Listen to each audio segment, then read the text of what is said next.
Assalamualaikum warahmatullahi wabarakatuh. Waalaikumsalam warahmatullahi wabarakatuh. Yang terhormat Bapak Kepala Sekolah SMP Negeri 2 Peniran, yang saya hormati Bapak Ibu guru beserta staf.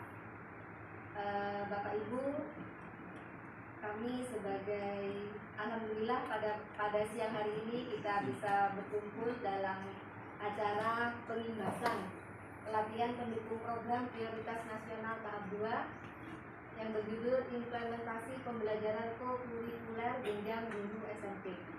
Salawat dan salam tetap tercurah limpahkan kepada junjungan Nabi besar Muhammad Sallallahu Alaihi Wasallam. Berkat beliaulah kita bisa hidup di zaman yang serba canggih seperti saat ini. Baiklah Bapak Ibu, akan kami bacakan susunan acara pada siang hari ini. Yang pertama yaitu pembukaan, yang kedua sambutan dari Bapak Kepala Sekolah, kemudian yang ketiga pengimbasan pelatihan pendukung prioritas nasional tahap 2 yang akan dibawakan oleh Ibu Sofia, kemudian yang keempat yaitu tanya jawab, dan yang nomor 5 adalah doa, kemudian yang keenam adalah penutup. Baiklah Bapak Ibu, untuk supaya acara hari ini berjalan dengan lancar, mari kita buka acara pada pagi hari ini dengan bacaan surat Al-Fatihah. Bismillahirrahmanirrahim. Alhamdulillah. Iya.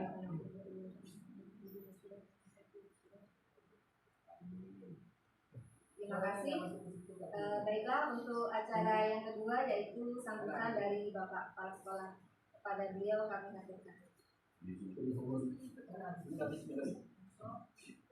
Assalamualaikum warahmatullahi wabarakatuh. Waalaikumsalam warahmatullahi wabarakatuh. Alhamdulillah wassallallahu wala haula wala quwwata illa billah.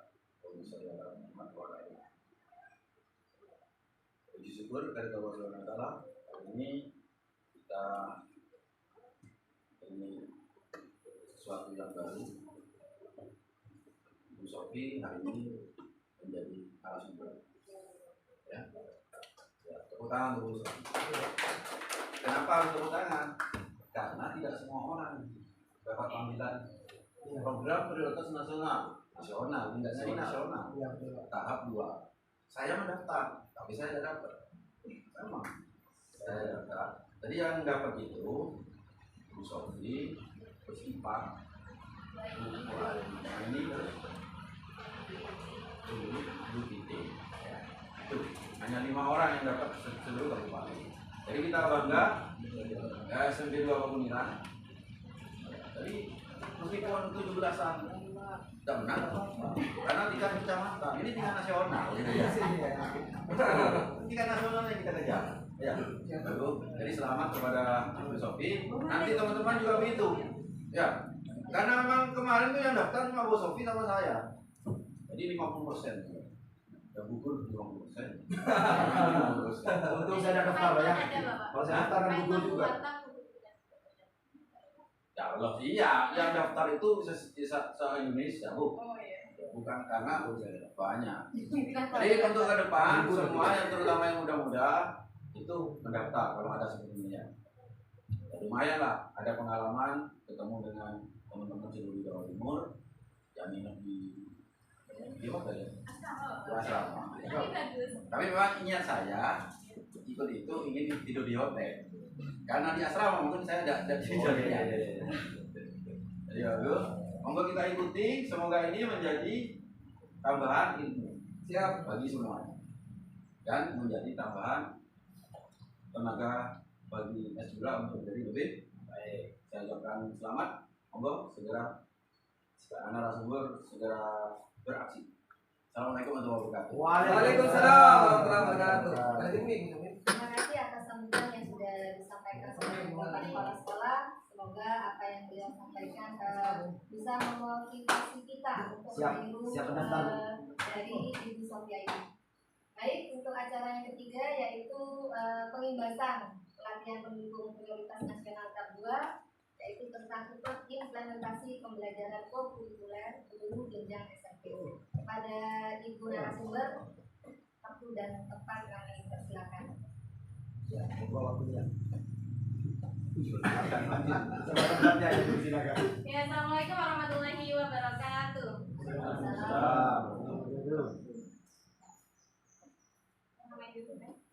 Oke, hari ini saya akan melakukan pembebasan. Ini oleh-oleh dari BPGTK kemarin yang sudah kami ikuti pelatihan selama 5 hari. Nah, 5 hari itu dari jam setengah 8 sampai jam setengah 6. Jadi sehari full itu pelatihan dalam waktu 5 hari dan dimampatkan menjadi 25 slide. Sebenarnya ada 7 komponen yang akan kita bahas hari ini, tapi sudah saya dijadikan dijadikan sedikit biar nanti waktunya cepat. Halo. Halo.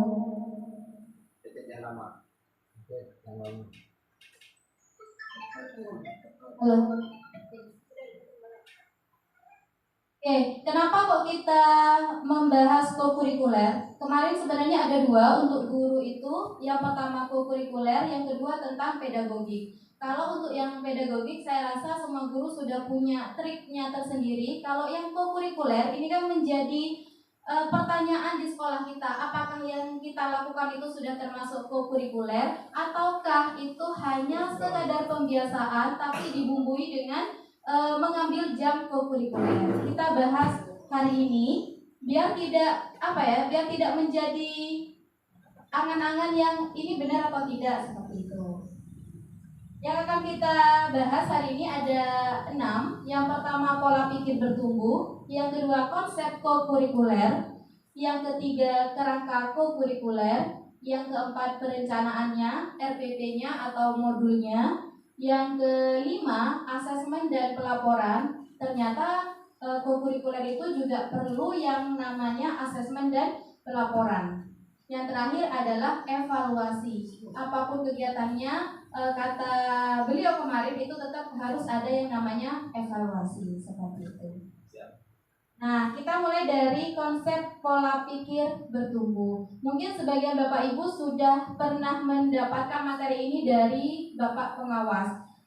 Jadi pergeseran dari kurikulum merdeka menjadi kurikulum nasional, itu kita tetap sebenarnya kurikulumnya tetap menggunakan kurikulum merdeka, tetapi dinasionalkan.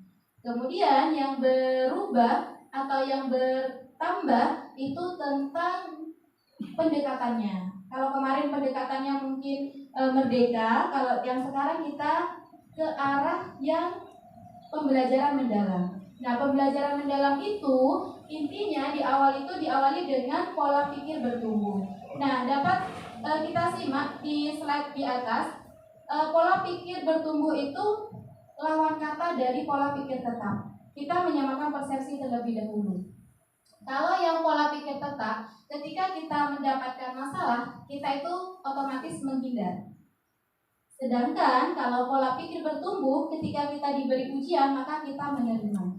Contohnya tadi, Pak Gofur ditunjuk sebagai sekretaris. Kalau Pak Gofur mindsetnya itu adalah pola pikir tetap, maka Pak Gofur akan menolak. Tetapi yang terjadi pada Pak Gofur menerima dengan segala konsekuensi dan trik biar menjadi mudah ketika kegiatan PSAS seperti itu.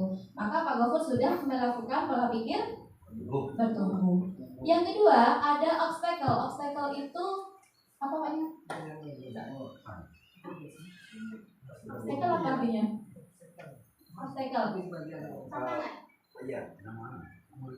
Iya Paknya. Obstacle itu apa Paknya? Iya, saya juga lupa. Hah? Sebentar, saya ambil catatan.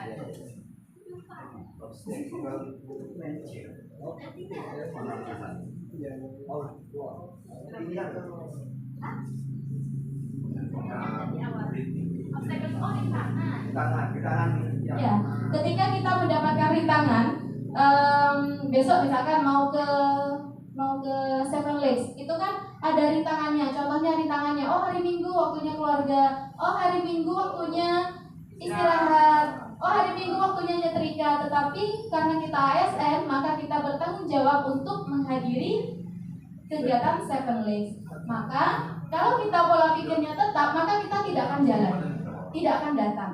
Namun, karena kita pola pikirnya sudah bertumbuh, maka kita akan bertahan dengan aturan yang sudah ada di Kabupaten Probolinggo, bahwa kalau ASN yang sudah berarti berangkat. Itu contoh dari pola pikir bertumbuh. Kemudian ada effort. Effort itu usaha. Setelah usaha ada kritik. Pasti ketika kita melakukan sesuatu ada kritik. Contohnya, hari ini saya presentasi. Oh, jangan terlalu 5 jam, misalkan ganti 2 jam karena nanti biar memaksimalkan pembelajaran setelah presentasi. Nah, itu pasti ada kritikan ya. Nah, kalau yang pola pikir tetap, maka kritikan itu dianggap sebagai serangan. Oh, berarti saya tidak boleh ya untuk presentasi. Tapi ketika saya mengganti dengan pola pikir bertumbuh, maka kritikan itu hanya menjadi informasi bagi saya. Oh, berarti tidak boleh presentasi selama 5 jam, harusnya 2 jam saja. Bagaimana saya mengkombinasikan waktu yang durasi itu bisa memuat informasi yang penting-penting agar diterima oleh teman-teman semua di SDPN 2 Pakunirang. Dan yang terakhir adalah success others, sukses bersama. Kalau yang pola pikir tetap itu menjadi ancaman. Ada orang yang sukses, maka dirinya itu merasa iri atau merasa terancam. Oh, nanti saya tidak punya jam nih di sini, itu merasa terancam. Berbeda dengan pola pikir bertumbuh, maka itu menjadi inspirasi. Contohnya, sekolah kita belum juara kemarin di Agustusan, yang juara adalah sekolah sebelah. Oke, nggak apa-apa, kita tetap mengucapkan selamat. Itu menjadi inspirasi bagaimana tahun depan kita tetap maju dan mendapatkan kejuaraan gitu. Iya, jangan ngosok. Kalau ngosok itu berarti masuk pola pikir yang apa? Yang tetap. Kalau tidak ngosok, selalu tersenyum, selalu menerima, selalu berusaha, itu berarti masuk pola pikir yang Bertumbuh. Senyum terus. Sportif itu namanya, Bu. Sportif kalau di PJOK ya. Iya, menerima. Oke, menerima kekalahan. Selanjutnya, intervensi pola pikir. Dari belajar mengenali suara PPT itu selalu kayak menghentikan gitu. PPT itu pola pikir tetap, selalu ingin menghentikan ketika seseorang itu sedang berusaha di tracknya untuk mencapai suatu record. Kemudian kalau kita beralih ke PBB, suara-suara itu harus disadari bahwa kita tuh punya pilihan. Oke, menurut orang lain saya seperti ini, tapi kan saya tidak seperti itu. Maka saya menyikapinya bagaimana? Seperti itu. Mungkin sebenarnya kita sudah melakukan ini, cuma belum mungkin secara teori baru sekarang kita perdalam lagi. Padahal Bapak Ibu semua sudah sering melakukan atau menjadi pelaku dalam pola pikir bertumbuh. Sehingga ketika berbicara kembali dengan suara PBB, suara yang menimbulkan optimisme dalam menghadapi tantangan dan kesulitan. Sekolah kita dihadapkan dengan adiwiyata misalkan, kan kita tetap menerima, kemudian kita tetap melaksanakan untuk mengganti label dari sekolah S2 biasa menjadi sekolah S2 yang adiwiyata. Luar biasa. Oke, kita lanjut ke pembelajaran mendalam. Kalau saya terlalu cepat mungkin di notis, atau kalau terlalu lama disuruh cepatin. Kurang cepat.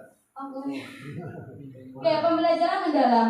Pembelajaran mendalam itu merupakan pendekatan, bukan kurikulum. Yang termasuk kurikulum itu kemarin kurikulum Merdeka. Kalau ini hanya pendekatannya saja yang ditambahkan. Isinya apa? Isinya adalah memuliakan. Kalau kemarin ada kata-kata menghamba, itu disempurnakan lagi menjadi memuliakan siswa. Memuliakan siswa dalam menekankan pada penciptaan suasana belajar dan proses pembelajaran yang berkesadaran. Kemudian bermakna dan menggembirakan. Singkatannya BBM. Berkesadaran, bermakna, dan menggembirakan. Jadi kalau kita masuk ke kelas, anak-anak masih makan, itu kan belum sadar. Berarti diselesaikan dulu, baru dimulai belajar. Cara menyampaikannya, semoga anak-anak yang paling mulia. Oh tidak seperti itu. Memuliakan itu, Silakan anakku yang paling mulia. memuliakan itu tidak menganggap apa ya Pak Nyonya? Tidak menganggap siswa itu bagian terendah dari skala manusia. Oh dia ada di bawah saya usianya, maka saya berhak sewenang-wenang kepada anak-anak. Tidak seperti itu gitu.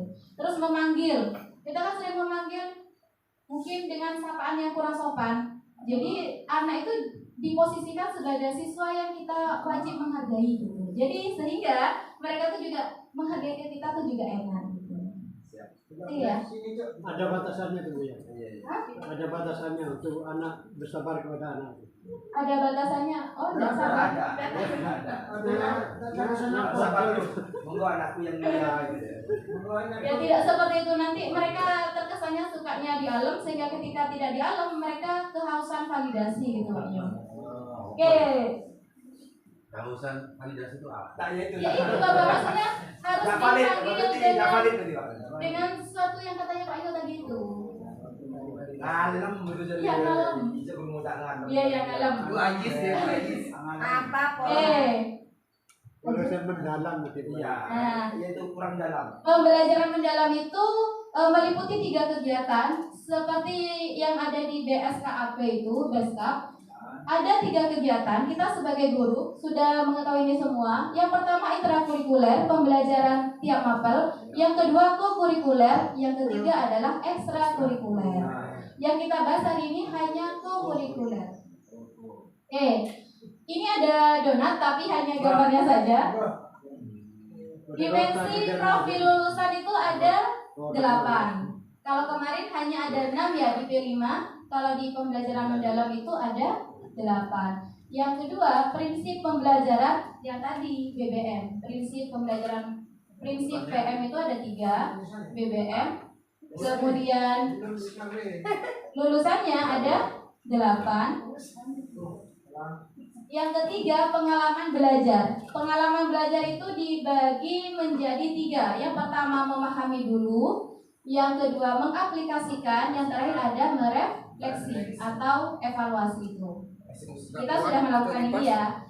Yang terakhir, kerangka pembelajaran. Kerangka pembelajaran yang donat yang di luar itu meliputi 4 hal. Tapi tidak 4 halnya ini harus ada. Yang pertama ada dari sini praktik pedagogis. Kita tahu ya kalau kita mengajar itu kan ada praktik pedagogisnya, cara mengajar, cara memahami materinya. Yang kedua ada lingkungan pembelajaran. Lingkungan pembelajaran berarti tempat siswa untuk belajar, boleh di lapangan, boleh lingkungan secara fisik seperti itu. Yang ketiga pemanfaatan digital. Kalau katanya Pak pengawas, yang pemanfaatan digital ini dianggapnya sunnah karena boleh dipakai, boleh tidak. Seperti halnya kita mengajar di kelas, kita tidak selamanya menggunakan digital. Kita kadang menggunakan textbook, kemudian menggunakan papan tulis, itu kan secara manual. Terakhir, ada kemitraan pembelajaran. Misalkan bahasa Inggris, kemudian bermitra dengan penjual roti misalkan tentang teks prosedur. Nah itu kan bisa. Nah ini kemitraan pembelajaran. Yang dilibatkan adalah yang selain guru. Kalau melibatkan sesama guru itu masih belum mitra. Ibu kantin itu sudah termasuk. Lanjut ya. Oke, tujuan kokurikuler. Tujuan kokurikuler itu adalah terwujudnya dimensi profil lulusan untuk yang 8 itu tadi. Bapak lagi memahami Pak Nyo. Oke.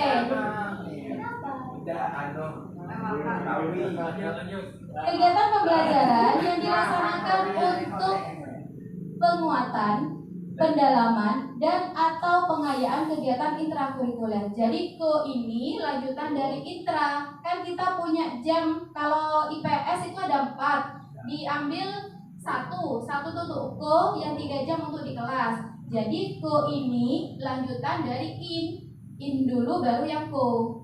Nah kemudian dalam rangka apa? Untuk mengembangkan kompetensi, terutama penguatan karakter. Kalau jangka pendek kita itu mengajarkan demi nilai anak-anak sebagai pelaporan. Dalam jangka panjangnya mereka itu pembiasaan karakternya. Contohnya, Buhus mengajarkan IPA mengajarkan pola hidup sehat. Nah, dalam jangka pendek itu kan berupa rapot. Dalam jangka panjang, dia kan akan hidup sampai 67 tahun ke depan. Berarti kan dia perubahan karakter di situ. Oh, berarti kalau makan tidak boleh yang mengandung 5P seperti itu. Ya, benar ya? Apa sih? Oke, ini bentuk co-kurikuler yang Pak Gofur kemarin tanyakan kepada saya. Bentuknya tuh bisa diambil dari mana saja. Yang pertama, co itu boleh mengambil lintas ilmu. Contohnya prakarya, IPA, matematika, bahasa Indonesia. Jadi satu rumpun mengadakan kegiatan co-kurikuler. Nah, untuk jadwalnya kita kan punya jadwal harian. Jadi sehari kita melaksanakan co sebanyak 1 jam. Senin 1 jam, Selasa 1 jam, Rabu sampai Jumat, sampai Sabtu. Ada tipenya yang sistem blok. Jadi ngajarnya tidak dikurangi jam, tapi di akhir semester itu ada 3 minggu tidak belajar, tapi digunakan untuk co. Dan untuk kayak dulu yang D5 itu. Nah, Iya, bentuknya itu bisa diambil dari 3 hal. Yang pertama lintas mapel yang gerombolan itu. Yang kedua bisa melakukan dari 7 KAIH. 7 kebiasaan anak hebat Indonesia. Tidur cepat, bangun pagi, beribadah kayak gitu. Nah, kita kan melaksanakan sholat duha sama duhur berjamaah. Itu ada yang mengatakan itu kebiasaan, ada yang mengatakan co-kurikuler. Bisa dimasukkan dalam co-kurikuler asalkan ada dimensi yang dimasukkan, kemudian ada modul yang dibuat. Kan kita belum. Jadi kita tuh masih masuk pembiasaan. Namun kedepannya kalau sholat itu sudah ada targetnya sesuai dengan mata pelajaran PAI yang diserahkan kepada kurikulum, maka kita nanti bisa membuat modulnya di semester 2 ya, buat modulnya sama perencanaan penilaian sampai akhir. Maka itu sudah disebutku. Selama itu tidak ada, maka belum katanya kemarin. Yang terakhir, bisa dengan cara lain. Nah, cara lain itu kita kan sudah masuk sekolah adiwiyata. Nah, kebiasaan adiwiyata misalkan 1 hari Jumat bersih atau Jumat berseri. Nah, Jumat berseri itu dilakukan penanaman pohon, kemudian pembibitan dan lain sebagainya. Itu juga bisa dimasukkan dalam co-kurikuler. Seperti itu. Ya. Selanjutnya, perbedaan co-kurikuler dengan P5. Nah, kalau dulu dimensinya ada 6, sekarang dimensinya ada 8. Kemudian bentuknya kalau kemarin itu project harus ada bentuk wujudnya. Kalau sekarang tidak selalu project, bisa jadi kemampuan anak. Awalnya tidak bisa Canva, sekarang ada Canva, akhirnya bisa. Itu bisa masuk co-kurikuler. Kemudian temanya, kemarin kan ada 7 tema yang harus melekat di raport. Tema Bhinneka Tunggal Ika, kemudian apa saja kemarin itu? Gotong royong, kewirausahaan ada 7 tuh ya. Teknologi, kearifan lokal. Kalau sekarang temanya ditentukan kita, sehingga di raport nanti terserah kita mau ngisi bagaimana. Seperti itu. Ini rapotnya juga masih menjadi PR. Karena raportnya nanti kan berbeda dengan raport yang kemarin. Ya, lagi. Nah, tugas kita sebagai co-kurikuler, setiap mapel kan ada ko-nya. Kalau saya ngajar 8 kelas, berarti saya punya jam di ko itu ada 8 JP. Nah, tugas kita yang pertama adalah aktivator. Berarti mengaktifkan siswa untuk lebih giat lagi mengikuti pembelajarannya di ko itu. Yang kedua, kolaborator. Nah, kalau kegiatan co-kurikuler ini kan tidak individu, tidak dilakukan tidak secara mandiri gitu. Jadi kan bergerombol kelas 7 semua. Jadi diharapkan bisa membuat kolaborasi entah bersama guru yang lain atau mengkolaborasikan dengan siswa. Yang ketiga, pengembang budaya belajar. Budaya belajar itu bagaimana mencintai pembelajaran di sekolah. Kalau anak kita masih ayo sekolah, nanti dengan ko ini supaya menjurus ke budaya suka dengan belajar seperti itu. Guru memberikan kepercayaan dan peluang untuk mengambil resiko kepada peserta didik demi mengembangkan kreativitas dan berinovasi. Harapannya kalau ada anak-anak yang tadinya di kelas di intra itu biasa saja, mungkin dia ketika diberi kegiatan di luar, mungkin dia bisa berkembang. Seperti itu. Ini sudah ya tadi ya? Sudah. Sudah. Oke, strategi merumuskan deskripsi. Oke, ini untuk penulisan di raport. Yang pertama, menggambarkan pencapaian dimensi profil lulusan. Yang kedua, menggambarkan hasil belajar. Ketiga, menggunakan bahasa yang positif. Oke, ini deskripsi kurikuler. Nah, jadi di deskripsi itu hanya satu kalimat tapi kalimat panjang. Contohnya, Putra mahir dalam penalaran kritis dengan mampu menyampaikan argumentasi logis secara runtut, didukung data dan bukti kuat yang relevan, dan mampu menghargai dan menanggapi argumen orang atau teman lain, serta mampu menyelesaikan masalah sederhana, menghasilkan solusi logis dan kontekstual yang tepat secara mandiri. Ini nanti di rapotnya itu di bawah sakit izin alfa itu kan ada catatan wali kelas biasanya di rapot. Nah, sebelum catatan wali kelas itu ada deskripsi nilai ko ini. Jadi nilai intra, matematika, IPA dan lain sebagainya. Di bawahnya ada ko, kemudian ada sakit izin alfa, kemudian catatan guru, tanda tangan wali kelas. Itu ya. Hanya tidak usah garuk-garuk, nanti rapotnya sudah disediakan. Gitu ya. Oke, Buka pertanyaan dah belum sih? belum. Nah, ini sebentar Pak Gor. Ini materi terakhir. Setelah kurikuler itu dilaksanakan, ada yang namanya evaluasi. Nanti 1 minggu sebelum rapotan kita adakan evaluasi untuk kurikuler. Tujuannya apa? Mengukur ketercapaian tujuan. Apakah yang kita sudah targetkan di awal itu sudah tercapai atau masih belum? Atau belum efektif? Harusnya dikerjakan 2 hari proyeknya, ternyata dikerjakan selama 10 hari, itu kan tidak efektif. Boleh nih bawa muter jalan? Boleh? Kuku. Motong lagi lah. Model-model evaluasi. Yang pertama model IPO. Ini kayaknya model yang paling gampang. Yang pertama ada input, yang kedua ada proses, yang ketiga output, yang terakhir adalah outcome. Input ini adalah sumber daya dan perencanaan. Contohnya siswa kita angkatan sekarang mau dibuat kurikuler seperti apa. Kemudian prosesnya. Yang ketiga outputnya. Apakah setelah kegiatan itu si anak ini ada perubahan. Nah, nanti perubahannya itu bisa dilihat di daftar raport. Terakhir, di outcome itu dalam jangka panjang. Contohnya perubahan karakter yang bisa dilihat, oh ternyata anak ini berasal dari kegiatan kurikuler ada PJOK-nya, ternyata dia menjadi atlet ya. Menang di kecamatan, kabupaten, kemudian ketika dia sampai kuliah ternyata dia bisa jadi atlet. Berarti itu kan sudah masuk di outcome. Menjelajah untuk ke masa yang durasi yang lebih panjang. Oke, ini tahapannya sama ya kayak biasanya.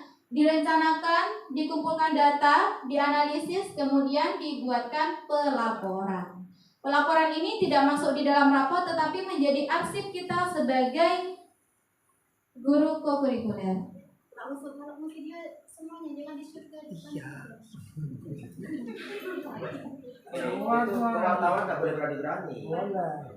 LSM itu. Oke, ini untuk teknik evaluasi. Jadi ketika evaluasi itu anak-anak dikasih kayak angket. Nah, misalkan yang pertama, saya merasa senang mengikuti kegiatan kurikuler di sekolah. Ini misalkan tema 1, nanti kita buat angket. Anak-anak tinggal nyetak saja. Yang pertama, STSI sangat tidak setuju. TS tidak setuju. R ragu. S setuju. SS sangat. Oke, tidak. SN. Ore. Tepuk tangan untuk Denis. Nah, ini yang menggunakan skala. Tadi kan pakai SS, SR ya. Ini yang menggunakan skala angka. Kalau yang paling antusias, yang paling positif dikasih centang di angka 5. Kalau yang biasa saja di angka 1. Nah, kadang siswa misalkan Partisipasi aktif siswa dalam setiap aktivitas. Saya tidak mau berkegiatan, Bu, jadi saya tidak nulis 5, saya nyentang di 1. Nah, itu juga menjadi dasar kita. Kegiatan berikutnya harus diapakan ya, biar anak-anak ini lebih tanggap seperti itu. Iya, Bu. Oke, ternyata sudah habis materinya. Untuk materi lengkap ada di grup, sudah saya share.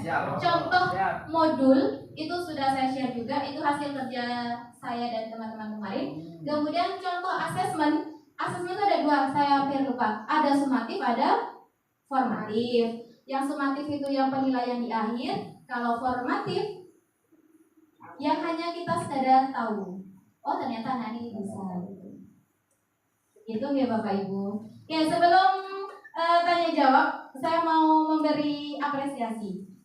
Nanti saya kalau mengatakan begini, diberi apa, Bapak Ibu jawabnya begini, diberi W, beri O, beri W. Wow, keren. Gitu ya. W-nya begini, diberi apa, diberi W, beri O, beri W. Wow, keren.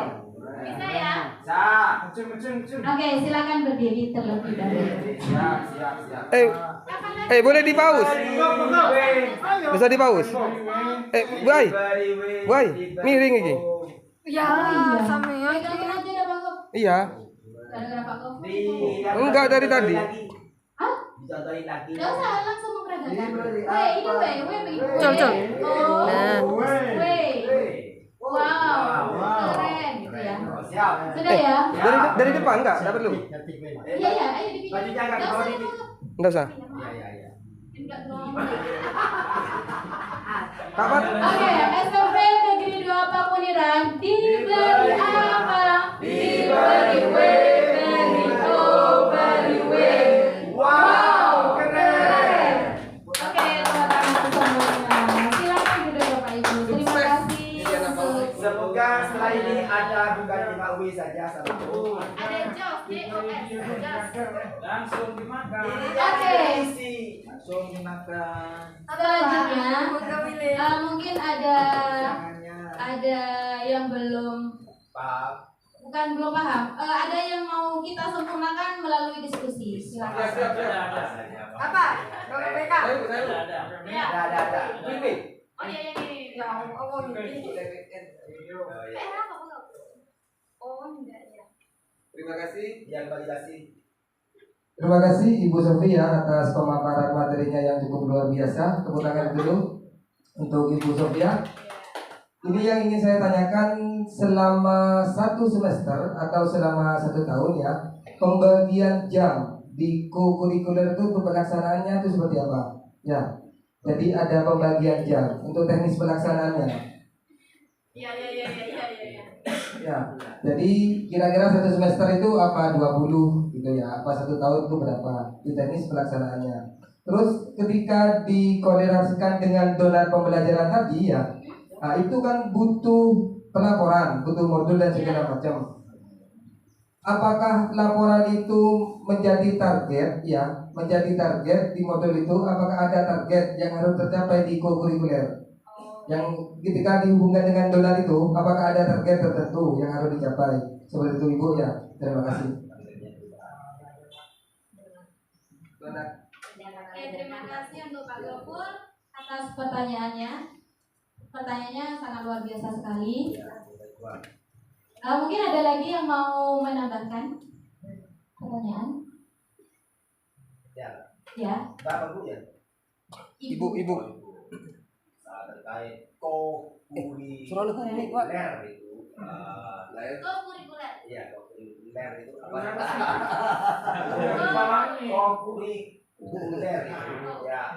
Sebenarnya kita kan sudah melaksanakan itu ya. Cuman yang kurang kan mungkin modulnya saja. Jadi ya mungkin apa yang sudah kita laksanakan itu tinggal kita buat modulnya saja kan itu intinya ya. Nah pertanyaannya yang saya, apakah sudah ada perubahan dengan adanya co-curricular yang kita laksanakan selama ini? Nah itu kita tahunya perubahan-perubahan itu apa cukup dengan data yang tertulis itu aja apa memang karena perubahan karakter itu tidak semudah kita membalikkan tangan. Nah, apakah dalam 1 tahun ini ternyata perubahannya sangat minim sekali misalnya gitu. Apa itu sudah termasuk pertumbuhan apa perkembangan apa tidak itu bertumbuh sama tidak bertumbuh betul. Tak. Ya, terima kasih Bu, itu saja Bu. Ya. Oke, terima kasih Bapak Bambang Sudinyo. Saya masih Ada lagi? berubah apa? Ada Bu, ada. Ya, Pak Sudi. Bisa berdiri di sana Bu. Oh iya, boleh. Maaf. Wajahnya Pak Gop. Jam berapa udah masuk di silakan. Enggak, saya enggak kenal Pak Sudi.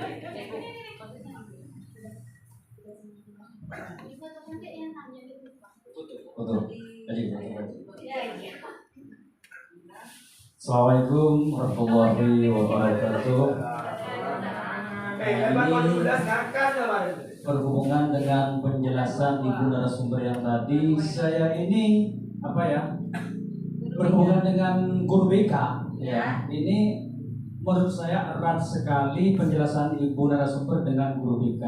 Yang mana ini tadi ibu menjelaskan tentang bahwasanya anak itu harus dihargai. Nah, ini saya kurang paham, Bu. Tolong ini dijelaskan. Terima kasih. Cuman itu dari pertanyaan dari guru BK atau guru BP. Assalamualaikum warahmatullahi wabarakatuh. Dimuliakan. Sudah ya, sementara 3 terlebih dahulu. Nanti kalau ada masuk ke termin kedua. Oh, padam ya? Oh, tidak. Baik, untuk Pak Gofur, Cara memuliakan baik anak. izin untuk Silakan share. Oh, ini yang ditanyakan oleh Pak Gofur itu dalam 1 tahun gitu ya. Kita punya mapel ada 11, yang mapel wajib itu ada 10, tambah 1 bahasa daerah, sehingga yang dikurangi untuk contohnya Pak Gofur, pendidikan agama, karena kita Islam semua di sini, yang masuk di agama Islam itu alokasi per tahun ini kan 72 JP. Nah, 72 JP ini di breakdown setiap minggunya 2 jam. 2 jam kan, agama kan. Kemudian alokasi kurikuler per tahun ada 36. Dibagi per minggu, kurikulernya khusus agama itu 1. Jadi, agama itu 1, PP Pancasila itu 1, bahasa Indonesia 1, ini sampai ke bawah, sampai ke mapel prakarya. Ini prakarya atau seni budaya ya, kan boleh memilih 1. Itu kan dikurangi 1 semua, sehingga 10 jam dalam seminggu. Nah, khusus untuk mapel tambahan seperti coding dan muatan lokal bahasa daerah, kalau di sini bahasa Madura, itu tidak ada kurikuler. Karena ini mapelnya tambahan, bukan mapel wajib. Sehingga dalam 1 tahun itu harus memuat 360 JP. Nah, ini kalau sistemnya di blok. Kalau kita pakai sistem harian, kita kan pakai sistem harian. 1 hari itu mengambil 1 jam, mengambil 60 menit, 30 menit di pagi, 30 menit di akhir untuk sholat itu ya. Berarti itu kemarin sudah saya hitung, itu sudah pas dengan 10 JP 400 menit dalam seminggu begitu. Kalau kita menggunakan sistem blok, berarti Pak Gofur ngajar agama itu 3 jam dalam seminggu. Saya prakarya 3 jam. Tapi nanti ada 1 bulan khusus, tidak ada pembelajaran, tapi fokus diku. Begitu. 1 hari kegiatan punya kan 2 di mana? Sholat dan Sholat saja. Sholat. Apa aku kan sudah dari ngomong semuanya kan dulu masih Sudah. lebih banyak yang kosong. Sudah Pak Gofur. Karena kita memasukkan kayak upacara, senam sehat itu dimasukkan semua itu sudah 400 menit atau 10 JP. Bersih-bersih itu juga dimasukkan hari Jumat. Kan tiap hari bersih Pak Sari. Iya. Oh. Iya Pak Gazi. Agak ini.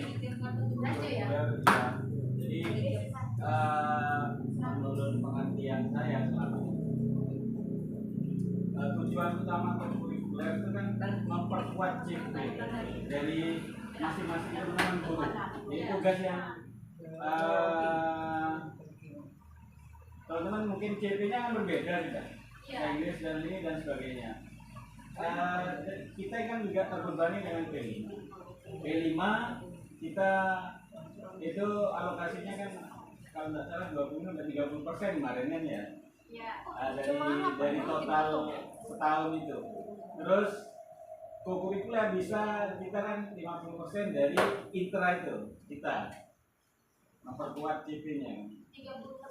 50 kalau dihitung itu kan 36, 72 bagi 2 kan 36 tuh Oh kan. bukan Pak Gazi, ini jadi semuanya tuh 102. Ini kan begini. Kan 72 tuh yang mapel agama ya. Iya, ini intranya 72, ini ko-nya 36. Iya kan? Ini 108. Orang lebih kan berapa persen berarti? 33,3%. Berarti total CP. Jadi semuanya yang harus Pak Gofur laksanakan itu 108. Itu juga yang penentuan itu ada di permen yang baru itu ya. Iya. Di permen 13. Nah, rancunya kita itu kan kokurikuler itu kan ada hubungannya dengan CP kita. Iya. Sedangkan sholat duha sama lain-lain kan Oh, beda gitu loh. Iya. Apa itu Iya. juga masuk kokurikuler? Jelas kan bukan. Kebiasaan itu sebenarnya. masuk di sini Pak Gazi. Karakter kan ya. P5 juga. Bisa dimasukkan di 7 KAIH. Nah, kokurikuler itu dibagi menjadi 3. Boleh menggunakan lintas disiplin ilmu yang kolaborasi per mapel. Boleh menggunakan 7 KAIH itu, sholat itu tidak apa-apa dimasukkan. Boleh cara lain, contohnya adiliyata. Kita masuk yang mana? Kita masuk yang KAIH. Itu. Dan kemarin ada Yang kolaboratif kita apa cara? ya yang upacara itu masuk di 7 KAIH juga. Enggak deh. Masuk yang mana itu, Bu? Kolaboratif. Ini 7 KAIH ini bangun pagi beribadah Mungkin sholat. pertanyaannya Pak Gasi itu konektivitas dengan pembelajaran saya itu apa gitu loh maksudnya. Misalnya bahasa Inggris ya. Iya. Masuk aki kak. Betul. Kak bojong kan tak yang masya Allahu Akbar. Bismillah Allah. Yes, yes, no. Iya. Nah, ini mungkin ada definisi baru. Kok ada sampai muncul seperti ini dari kementerian itu? Ada nggak definisi kokurikuler yang baru? Nggak ada, ini aja. Dari nggak ada. Kemarin saya sempat bicara dengan pematerinya, Bu. Kalau di sekolah kami itu di Kabupaten Probolinggo itu ada diterapkan sholat duha. Jadi itu kebiasaan tapi dimasukkan akhirnya kami masukkan ke dalam ko. Terus katanya beliau itu sebenarnya kebiasaan. Kalau mau dimasukkan dalam kurikuler, silakan buatkan modul, tentukan 8 dimensi, tujuannya apa sehingga nanti nyambung ke nilai rapor. Nah, kalau kita mau menjadikan sholat duha dan duhur itu sebagai pembiasaan, berarti kita harus punya jam lain untuk kurikuler. Nah, masalahnya katanya Pak Yufri, apakah nanti Bapak Ibu guru akan mau menambah jam pulang itu ketika sholat duha dan duhur tidak dihitung sebagai atau kita begini saja dulu. Semester ini kurikulernya itu adalah sholat duha dulu sama duhur. Nanti kalau sudah pembiasaan, semester depan itu masuk ke pembiasaan. Ko-nya kita setting seperti P5 yang tahun kemarin. Mending 5 hari kerja kok gitu. Betul. Iya. Mending 5 hari kerja. Iya betul bisa. Jangan bukan gitu. Mending 5 hari kerja. Jadi intinya kan di situ fokus pada intrakurikuler. Ya. Sedangkan di intrakurikuler kita Satu jam hari lah Kak. sama CP Sama CP. dan ADP. Iya. Sehingga kan Iya ya, tidak. Mungkin hanya mendorong ke agama saja ya Pak Gazi ya. Sedangkan yang lain tidak. Kalau saya BPI kan masuk kan. Ya, Iya. kalau saya berpikirnya karena pembelajaran kita itu adalah pembelajaran berkarakter. Mungkin karakternya itu diambilkan dari ku yang tadi itu gitu loh. Akhirnya jadi kita contoh saya bahasa Inggris 4 jam kan ya. Nah, ya 1 jam ini pembelajaran karakternya sudah gitu. Nah, karakternya itu dimasukkan ke ku itu tadi gitu. Jadi bahasa Inggrisnya tetap 3 jam itu. Iya. Jadi ku-nya itu ambilnya di pembelajaran karakter tadi itu. Mudah-mudahan mungkin dengan yang ini pembelajaran laboratif saja sama ini itu masuk ke apa namanya pembelajaran karakter juga. Ya mungkin di raport ini kan pertanyaannya kan waktu kita Karakter. semester kajian ini munculnya seperti apa? Kurikuler itu kan ada form sendiri seperti Iya. P5 itu masih ada karena ini masih Gimana P5? P5 sudah ada Pak Gazi? Ada dong. Sudah Udah tidak? sudah Pak Gadiko Pak. Gadiko Cuma itu. teknisnya hampir mirip. Oh di Dihilangkan rapot yang P5 itu hilang. Ada. Nah, rapotku itu masuk ke bagian bawahnya nilai intra gitu. Ah, ya. Cuman yang saya pahami Bu ya, Ya. kok ini tidak ada hubungannya dengan mapel sebenarnya. Yang saya pahami. Ya, tadi Yang- bukan karakter tadi itu, harus Pak. berhubungan bukan dengan- penguatan mapel sebenarnya Pak. kalau P5 tidak ada hubungannya Iya. dengan apel. Kok itu berdiri sendiri yang saya pahami. Berdiri sendiri tapi dia menunjang yang intra sebenarnya Pak Gop. Tapi yang kita laksanakan sebenarnya kebiasaan gitu. Ya. Ya. Nanti kita semester 2 saya akan membentuk tim untuk kita benar-benar koda ya. Kalau ini kan masih yang masih bayang-bayang gitu ya. Semua. Ya, saya tanya dulu. Takutnya nanti yang disuruh garap modul saya, sedangkan ketika Iya. berjalan, iya saya membantu banyak, tapi tidak semuanya saya. Bukan gitu. urusan dia ada kurikulum Pemalas dia ada. pemalas.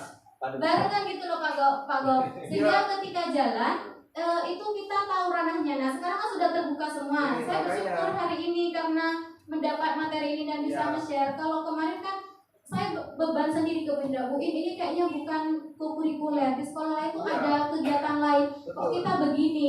Ketika konsultasi ke Pak Yufri, alasannya yang tadi itu nanti kita kesiangan mau enggak teman-teman? Oke lah semester ini konya masih bayang-bayang yang itu. Ya, Nanti semester depan kita rombak beneran supaya seperti P5 itu jamnya.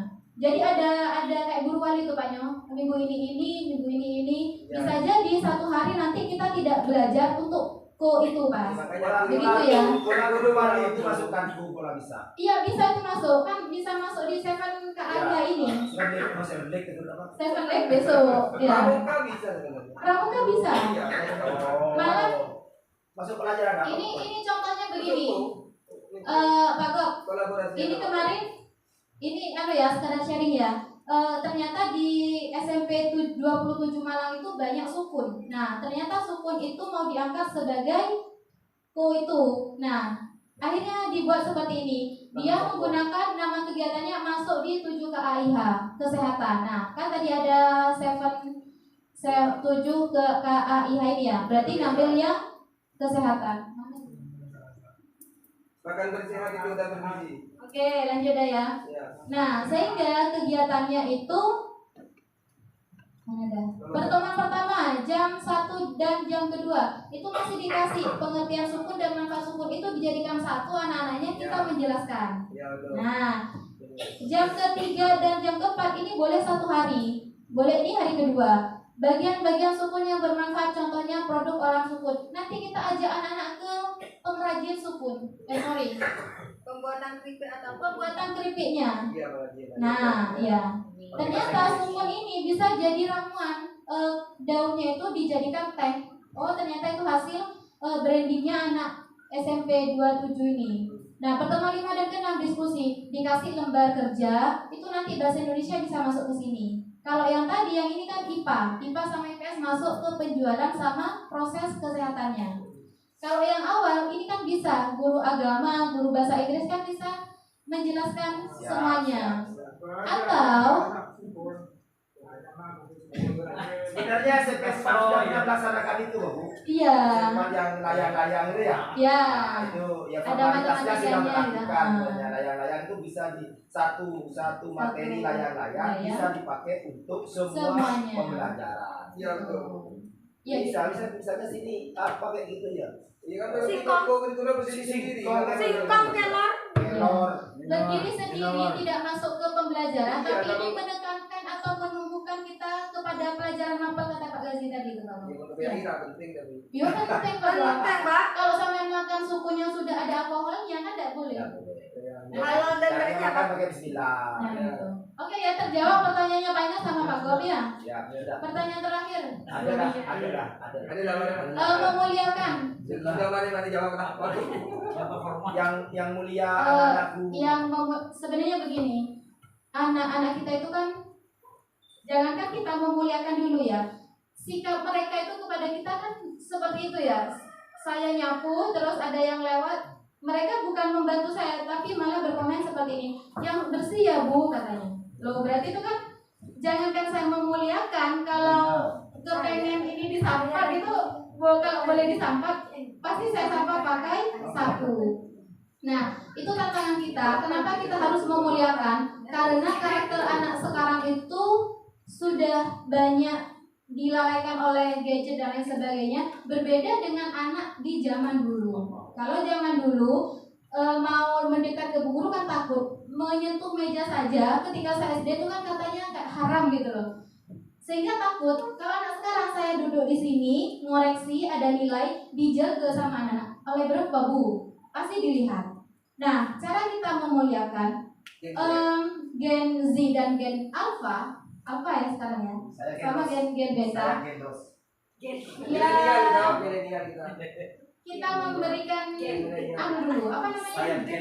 Saya Genter. Kita memenuhi tangki cinta mereka dulu. Nah, mereka kan sebenarnya datang ke sini banyak anak-anak yang di rumahnya itu kekurangan kasih sayang, sehingga ke sekolah itu pokok datang, kemudian main, makan, tidak mikir pelajaran. Kalau kita dekati, berarti kan kita memberikan tangki cinta itu biar penuh terlebih dahulu. Setelah itu baru mereka tuh akan sadar, oh iya ya, berarti ada loh yang mencintai kita, mencintai saya selain orang tua yang entah kemana seperti itu. Nah, bentuk memuliakannya itu bukan disembah-sembah gitu Pak Sudi. Kayaknya Pak Sudi bisa ya, saya bisa menjawab. Yang mulia anak. Tidak. Tetapi, oh gini Pak Sudi, misal si Alvin ini pintar, si ini nggak bisa. Cara memuliakan cara ini gimana? Karena dia tidak pintar secara akademik. Oke lah caranya biar dia tidak menyendiri. Yang di sini, yang si temannya Alvin ini kita kasih tugas juga. Contohnya Feli kan pendiam di kelas 8C. Kalau dianggap nilainya sama dengan temannya, dia tidak bisa. Maka cara memuliakan si Feli ini gimana caranya? Perbedaan perlakuan, sehingga tidak tapi jangan kayak terlihat gitu. Mau berenang, pakai ini. Itu. Ya kalau memuliakan itu sekarang itu caranya jangan pernah melarang anak gitu. Kalau saya, kalau zaman dulu jangan nggak boleh. Sekarang tuh disuruh bu. Misalnya anak mau naik pagar, silakan naik. Tadi dia tak naik deh. Menekan ya. Dia naik. Apa bawa itu? Ya, ayo, boleh. Dasar nulis. Nggak usah. Ya, itu. Bedanya di situ sekarang. Kalau sekarang itu harus menyuruh, Pak. Harus menyuruh. Nah, betul, Pak. Tapi bawa itu. Ada lah. Saya sering gitu. Oke, yuk. Naik dong. Nggak naik gitu. Tapi kalau dilarang, anak-anak nggak boleh naik pagar, naik ya. Naik. Berarti harus banyak trik ya. Aneh ya, trik cara. Kalau saya pakai kuit, udah. Datang ya. Itu cara memuliakan ala Bapak PJOK. Jadi nggak usah pakai mic, langsung pakai prepaid. Itu sebagai aba-aba kayak di filter. Oke, Pak Sudi, feedbacknya. Baik, jangan diam. Iya apa Pak Sudi? Kalau saya triknya setuju dengan Pak Nur. Seperti saya tadi kan gini. Pak tempati sekarang Pak. Ya, ini mulai lah. Jangan pulang kan? Orang segala itu. Itu ya, jadi tidak melarang, memberi pengalaman berarti ya. Oke.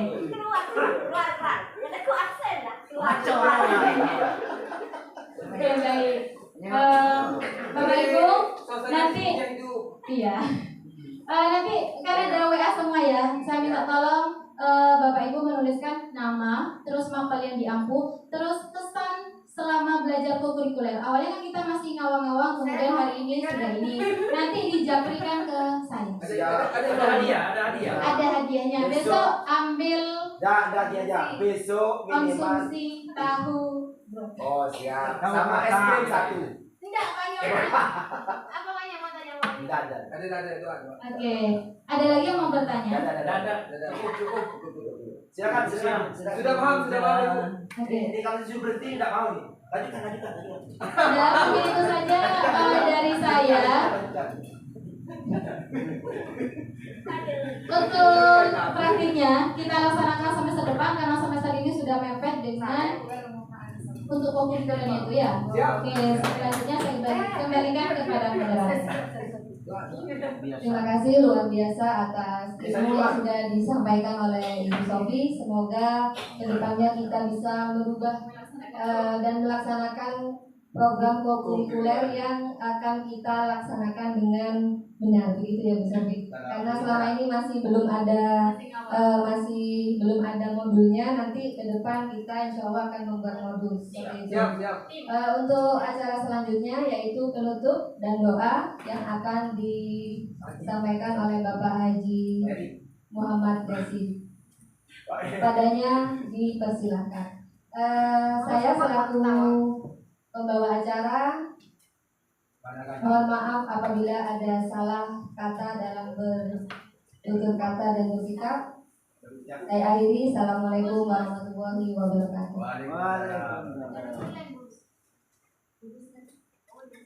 Bismillahirrahmanirrahim. Assalamualaikum warahmatullahi